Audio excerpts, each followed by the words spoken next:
El CEO millonario llegó al taller un martes por la tarde, justo cuando el sol comenzaba a caer y teñía de naranja los tecos de lámina. Nadie supo exactamente quién era hasta que la camioneta negra, brillante como un espejo, se detuvo frente al portón oxidado y dos hombres de traje bajaron primero, observándolo todo como si aquel lugar fuera territorio desconocido. Después descendió él, impecable, con un reloj que probablemente costaba más que todo el taller junto. Su nombre era Adrián Balcázar, dueño de una de las empresas automotrices más grandes del país, conocido por su ambición despiadada y su obsesión por demostrar que nadie sabía más de motores que él. El taller pertenecía a Mateo Rivas, un mecánico de manos curtidas y mirada tranquila, famoso en el barrio por arreglar lo que otros daban por perdido. No tenía estudios universitarios ni oficinas lujosas, pero sí una reputación construida con años de trabajo honesto.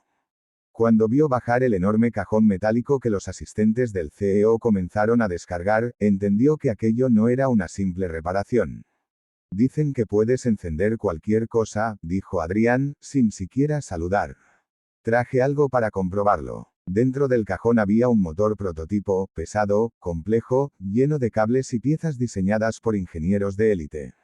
Era un modelo experimental que la propia empresa de Adrián había descartado después de múltiples intentos fallidos por hacerlo funcionar de manera estable. Nadie había logrado encenderlo sin que explotara o se apagara a los pocos segundos. Si lo enciendes, te pagaré lo que pidas, añadió el CEO con una sonrisa ladeada. Pero si no lo haces, admitirás frente a mis cámaras que tu fama es puro mito. Un par de técnicos comenzaron a grabar con equipos profesionales. No era solo una apuesta, era un espectáculo. Adrián quería humillarlo, demostrar que el talento sin título no valía nada frente a la ingeniería corporativa. Mateo observó el motor sin tocarlo. Caminó a su alrededor, se agachó, inspeccionó las conexiones. No parecía intimidado, solo curioso. ¿Cuánto tiempo tengo?, preguntó con voz serena. 1 hora, respondió Adrián, seguro de que era más que suficiente para verlo fracasar. Los vecinos empezaron a reunirse alrededor del taller, murmurando. Algunos sabían quién era el visitante y comprendían la magnitud del desafío. Otros simplemente confiaban en Mateo, lo habían visto hacer milagros antes. El mecánico pidió que retiraran a los asistentes y que apagaran las cámaras por unos minutos. Adrián se negó al principio, pero la seguridad del hombre lo intrigó. Si quieres que lo intente en serio, necesito silencio, insistió Mateo.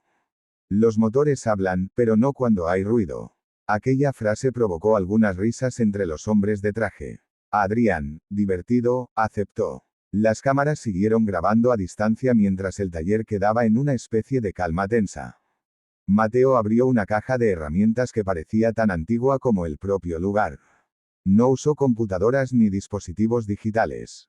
Solo llaves, destornilladores y su oído. Tocó el bloque del motor con los nudillos, como si llamara a una puerta. Luego desmontó una cubierta lateral y examinó el interior. El CEO observaba con los brazos cruzados, convencido de que todo aquello era teatro. Él mismo había supervisado las pruebas de aquel prototipo. Sabía cuántas horas de ingeniería se habían invertido. Sabía que no era un simple problema de conexión. Pasaron 15 minutos sin que nadie dijera nada. Mateo ajustó un par de tornillos, cambió la posición de un cable y retiró una pieza diminuta que dejó sobre la mesa. Después buscó entre sus cajones un pequeño resorte usado. ¿Qué haces?, preguntó Adrián, incapaz de contenerse. Escucho, respondió Mateo sin mirarlo. Colocó el resorte en el interior. Y volvió a cerrar la cubierta. Luego pidió que conectaran una batería externa. Los asistentes obedecieron, intercambiando miradas escépticas. Adelante, dijo el CEO, haciendo un gesto dramático. Mateo giró la llave improvisada que había adaptado al sistema de arranque. El motor hizo un ruido seco y se detuvo. Algunos sonrieron con burla. Adrián negó con la cabeza. Te quedan 40 minutos, comentó. Pero Mateo no parecía derrotado. Ajustó otra pieza, esta vez con una delicadeza casi artística. Sus manos se movían con seguridad, como si ya supiera exactamente qué buscaba. Cerró los ojos por un instante y volvió a intentar. El motor vibró. Un sonido profundo emergió del interior, irregular al principio, como un corazón que aprende a latir. Después, Contra todo pronóstico, el ruido se volvió estable, poderoso, continuo. El motor estaba encendido. El silencio fue absoluto. Incluso el viento pareció detenerse. Adrián dio un paso adelante, incrédulo. Se acercó tanto que casi podía sentir la vibración en el pecho. Aquello no era posible. Habían probado ese prototipo en laboratorios de última generación. Habían cambiado sensores, rediseñado piezas, invertido millones. Y ahora funcionaba en un taller modesto, rodeado de paredes manchadas de aceite.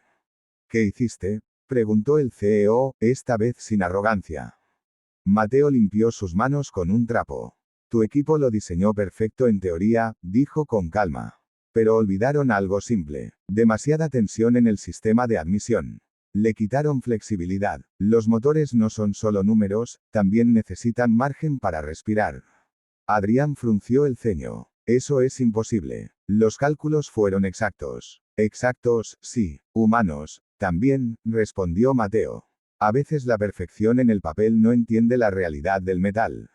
El motor seguía rugiendo con fuerza, estable, firme. Los técnicos grababan todo, ahora sin sonrisas. Aquello ya no era una humillación pública, era una lección.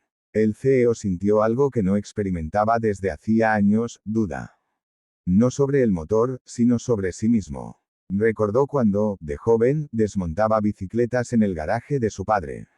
Recordó la emoción de entender cómo funcionaban las cosas.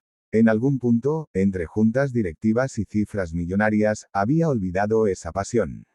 Pide tu dinero, dijo finalmente, con voz baja. Mateo negó con la cabeza. No quiero tu dinero. La respuesta sorprendió aún más que el motor encendido. Entonces, ¿qué quieres? El mecánico miró a su alrededor, al taller, a los vecinos que observaban con orgullo. Quiero que dejes de venir a probar que eres superior. No necesitabas traer ese motor para demostrar nada. Si tu empresa quiere mejorar, escucha a los que trabajan con las manos. No todo se aprende en oficinas. Adrián guardó silencio. Nunca nadie le había hablado así sin temor. Pero en ese momento no sintió enojo. Sintió respeto. Trabaja conmigo, propuso de pronto.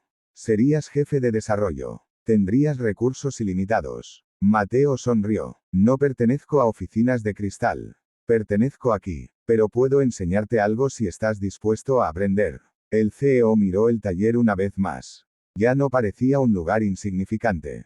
Era un espacio donde el conocimiento se mezclaba con intuición, donde la experiencia valía tanto como los títulos.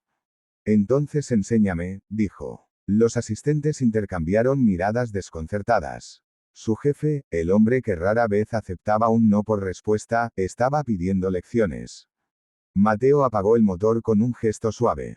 La primera lección, comenzó, es que ningún cargo te hace invencible. El metal no sabe cuánto dinero tienes. Solo responde a quien lo entiende. Esa tarde, el CEO se quitó el saco y se arremangó la camisa. Bajo la mirada atónita de todos, se inclinó junto al mecánico para desmontar nuevamente el prototipo y revisar cada ajuste. No como superior, sino como aprendiz. El rumor del motor volvió a escucharse, pero esta vez no como símbolo de humillación ni de triunfo, sino como puente entre dos mundos que rara vez se encuentran. Los días siguientes trajeron cambios inesperados. Adrián regresó varias veces, sin cámaras ni asistentes. Escuchaba más de lo que hablaba. Comenzó a invitar a técnicos de campo a reuniones estratégicas. Ajustó procesos en su empresa para dar espacio a la experiencia práctica. En el taller, la vida continuó con normalidad. Mateo siguió reparando autos viejos, motocicletas averiadas y motores desgastados por el tiempo. Pero algo había cambiado. No por fama ni dinero, sino por el reconocimiento de que el verdadero conocimiento no siempre viste traje. Años después, aquel prototipo modificado se convirtió en la base de una nueva línea de motores más eficientes. La empresa lo lanzó con orgullo, sin mencionar nunca el desafío que lo hizo posible. Pero Adrián sabía la verdad. Cada vez que escuchaba el rugido estable de esos motores en la carretera, recordaba el taller de lámina y el hombre que le enseñó que el poder no está en humillar, sino en comprender. Y aunque el mundo siguiera viéndolo como el CEO millonario que todo lo podía, él sabía que su mayor victoria no fue encender un motor, sino apagar su propio orgullo para volver a aprender.